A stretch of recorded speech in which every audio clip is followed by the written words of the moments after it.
So today I wanted to show some of the materials that we will be working with in the first online workshop, the watercolor workshop. I'm just going to show the entirety of possibilities here, and do not get scared. You don't need to use all of these. These are just the various options, and I will go through those various options here momentarily. Some of the things we're definitely going to need, and some of the things, will just be your choice. And as we work, we can address the different questions that might come up about different materials, ways to mix them, and how they behave on different types of paper, which, I'll show you here in a second. So, I'm going to start with this beautiful large box of Japanese watercolors, which can be obtained from Amazon online. It is, I believe, the cost runs between $36 and $48, depending on how many pans you get. Now, you don't have to get a large one, you can get a smaller one. Like this. This one is really messy. It's really old. I've had it for a long time. So these colors, depending on the size of the project you're working on, will last a very, very long time. And here is one of the companies that makes it. Yasutomo, I believe they are the slightly more expensive. And then Kuretake is the other company that has less expensive colors. And the less expensive colors, I don't want to say that they're different quality. I think that there's just less of a pigment in a pan. You can see here, I'm trying to show how it's not filled all the way up. Nevertheless, they will last you a long time. I think some of you already have gotten those. So that said, if you were to opt for the smaller set, it is not a problem, because we will be learning how to mix different colors at what hues you can get, and actually possibly the first workshop will spend a lot of time playing with the different color combinations and the different possibilities. Now, one of the fun options in this particular group are the iridescent watercolors, and they're made by Yasutomo. I believe Kuretake also makes them, but Yasutomo has a better quality and better color range, and they are really fun. They may look pale, you may think that they're very, very transparent and they don't show up, but they do show up quite well, and they add a lot of light and a lot of transparency to your watercolor. So that is something fun to play with. Now, the other options that we have are not the pan watercolors, but rather the tube watercolors, which have their own it really is a matter of personal preference. But what's beautiful about the tubes is that you only use what you want, and you will need a palette or a plate or some sort of I like a porcelain dish usually, or a porcelain plate.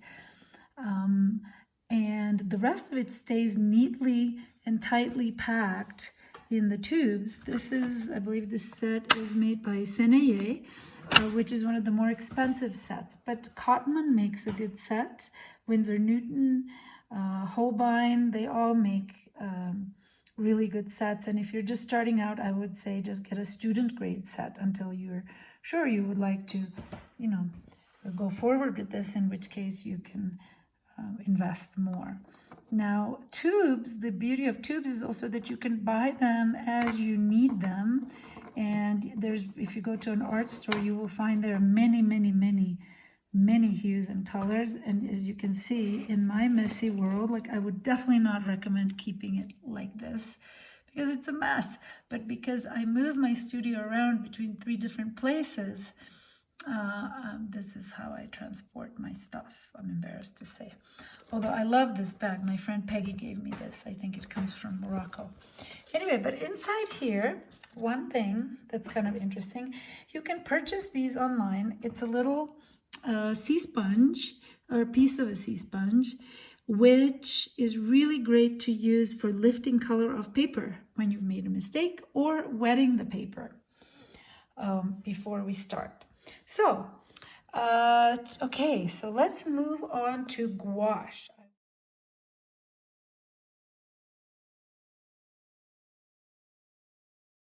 Gouache is another water-based medium, but it is a lot more opaque.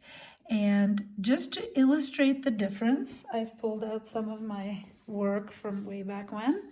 So this here is watercolor. And you can see the different transparencies and the different hues and how it sort of allows you to see the paper through, and it has a lightness, right? Gouache is a lot more opaque. It lays kind of flat on the page, on the paper, and it's matte. And it allows you for a different type of work. Let's see. A little bit more graphic, but often I have mixed the two, and what it does is it achieves a certain kind of opaqueness, but with transparency. If you wanted to go very light and watery with watercolor, it can look like this. Also very interesting kind of example. This is a mix of the two, gouache and watercolor together, where I've used the watercolor for the more transparent parts and the gouache for the boats and the rocks on top. Now, moving on to the brushes. I work with a variety of brushes. Now these big guys here, these big, soft, fluffy brushes, and there's a few here, are usually used to wet the paper before we start. If you are looking for a surface that is immediately going to receive the color. Sometimes, we'll be working in techniques that require a dry brush, but by and large, we're going to start with wet paper. So it would be helpful to have at least one of those if you can. If not, you can get a little sponge like the one we talked about, or, make yourself a sponge out of, you could cut up, even a kitchen sponge, although a natural sponge is gonna do better for us. So, and you can use this sponge to wet the paper, but then you have to make sure that it's clean and dedicated to that task. So this is an inexpensive type of brush that, you can be quite rough with. And I use this brush or brushes like this to mix the color. And you would like probably to have some that are very fine, like this. It doesn't have to be so long, but just fine. And others that are a little bit larger in size. And for starters, you could just have, one or two of the fine brushes, one big brush for wetting the paper, and one of the inexpensive brushes that you can, kind of be hard on. Now we're going to move on to paper. So we have a variety of possibilities. Obviously, watercolor paper comes in very, very large sizes. Here I'm going to show you some small ones. This is one of my favorite watercolor papers made in Nepal. Khadi papers. I think they're available everywhere, online or in art stores. Art stores are now delivering. So this is a relatively, small size, like a nice postcard size. They're handmade and they're just beautiful, and the texture really adds a lot. Khadi paper comes in large sizes. You can get a whole large pad or a half sheet. You can choose. I would not at this point go too large. Watercolor paper, you can get it in 22 by 30. You can cut it up. That's a very economical way. One of my favorite papers is hot press paper, and many people make it. Arches makes it, Fabriano makes it. It is a smooth surface and it gives a very smooth, very even surface for the watercolor, whereas the previous paper I described, the Khadi paper, will have a rougher surface. So, you will play with all this and figure out what works for you.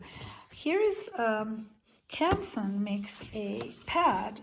This is just a piece of a pad, but it makes a pad in many different sizes, and it's really inexpensive, and it's perfectly fine to work on.